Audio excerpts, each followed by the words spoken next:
Rocky, talk about the victory. I mean, you got sunk in the rear naked choke. Did this fight go how you expected it to? You know, it didn't exactly go exactly how I expected to. I mean, it's a fight. You can't really say how it's going to go. I thought that it would end a lot more with my hands. The weight cut was pretty draining for me yesterday, though, so that played a big part tonight. But, I mean, it's MMA. I train all around. So just as my last fight with Ashley Evans-Smith, I mean, there was another submission. You talk about the weight cut being a drain on you. Did that create a sense of urgency, knowing that your conditioning might not have been there for 3 rounds? You know, when it comes to that part, I mean, your body's going to get drained. This is a crazy physical sport, but it's where it comes from in here. It takes a lot of heart in the sport and everything, and I think that's what played a big part for me tonight. You know, I mean, I went to desperate measures yesterday. I chopped off some of my hair for weight. I did all kinds of stuff. It's just I put on too much muscle when it came to since my fight with Holly Holm, and tonight it was just, I mean, digging deep. She had you in a couple of guillotine attempts there. Were any of them tight at all? None were too tight. I mean, I train a lot with the guys, and they try to crank my head off. So, I mean, going against a female strength, it was a lot. I could breathe a little bit better, so I wasn't in no danger, really. I felt like it was more a chance, as crazy as it may sound, I'm in a choke, but it was a rest period for me for a second. Happy birthday. Thank you. Is it true that was a pretty creepy happy birthday? Is it true that you told Sean Shelby that you wanted to fight on this card because it's your birthday? There was a chance that you might have to, get pushed because of the change in opponent. Why did you really want to fight on your birthday? You know, there was a lot of reasons. For one, I mean, when is it that a UFC card lands on your birthday? So that was a huge reason for me. Also, this was actually the first opportunity that my dad got to come watch me. I've played in hundreds of sports, lots of competition, and he has never seen me. So he was actually making his way up here. He already bought his ticket for that, so I was really pushing to stay on the card. And then on top of that, I mean, it's been 6 months. I wanted to get back in the cage, and it was also like a really special moment for me. I had a friend that just passed away, so a bunch of memorial stuff was happening for him, and tonight was definitely dedicated to him.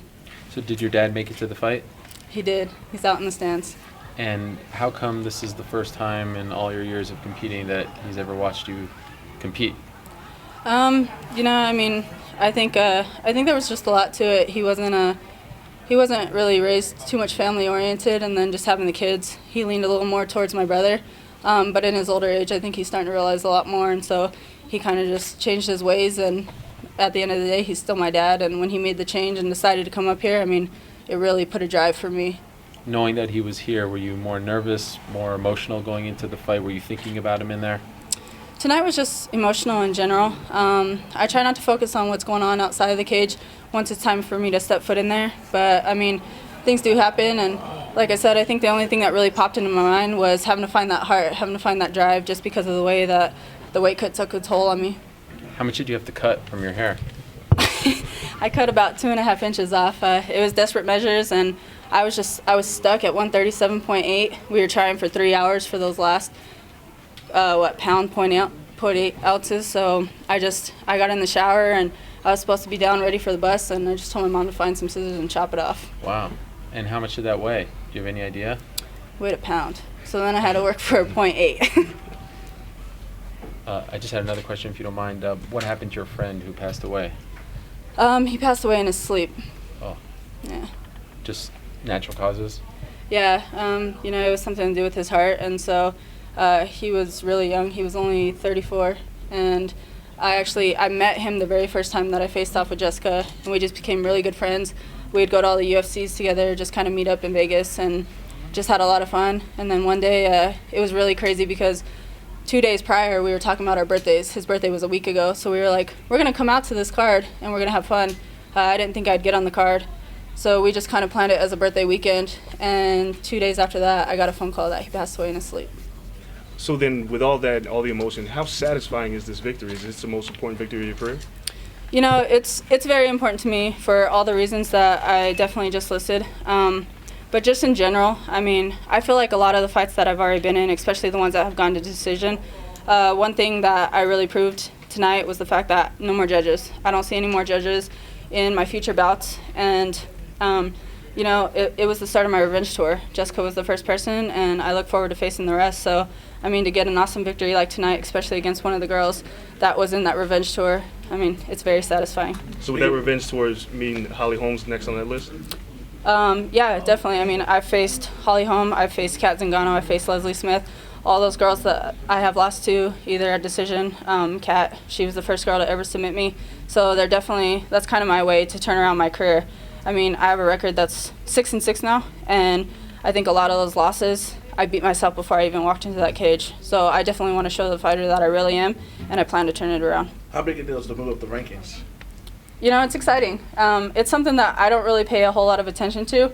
I mean, I feel like there's things within myself, inside myself as an athlete and as a fighter that I have to prove to myself. And the rankings, I think, are just, I kind of see it as politics in that area. I'm the one that kind of ranks myself and where I'm going to be. So, but I mean, at the end of the day, it's so exciting to move up. And switching gears, how do you think Holly's going to stack up with Ronda and that big card with you being in the cage with her? Uh-oh. You know, I mean, I wish both fighters the best of luck. I don't think it's right that Holly just walked right into the UFC and hasn't really faced a whole lot of talent here on the UFC level. And then she right away jumped to the title shot. But like I said, politics, so everybody's getting what they want. The fact that you dropped her, do you think Ronda could drop her? Was you being familiar with her from the show and stuff? Yeah, I mean, it's a fight. Anything can happen. And I think Ronda's a very talented fighter, and I think she's going to bring it to Holly. Raquel, a lot of people are going to call this an upset. This is a gambling town. We talk odds all the time. Were you aware that you were 2.5 to 1 underdog, and did that motivate you? Or? You know, I don't really pay attention to any of that. I mean, at the end of the day, we're fighters. We come in here. This is our job. I just have a passion for the sport, and this is what I come to do. I don't really care when it comes to the bets and how people really view me as a fighter. I know what talent I bring to the table, and like I said, I mean, this was the beginning of the revenge tour to turn things around, and I think those bets will surely change. Alex Chambers told us that she looked up to you, watched your career, and when she met you for the first time a couple days ago, she was starstruck. She didn't know what to say. From your perspective, what was it like meeting a fellow fighter who held you in such high regard? You know, I mean, it's inspiring. A lot of people, they may be inspired by me, but I don't think they realize that it definitely motivates me and pushes me to be a better person and a better fighter. So, I mean, especially, there's so many girls out there with so much talent. So to actually get the inputs of other people and how they actually view you as a fighter, I mean, it's really uplifting. And like I said, it's inspiring. It was definitely a pleasure to meet her, and I'm definitely rooting for her.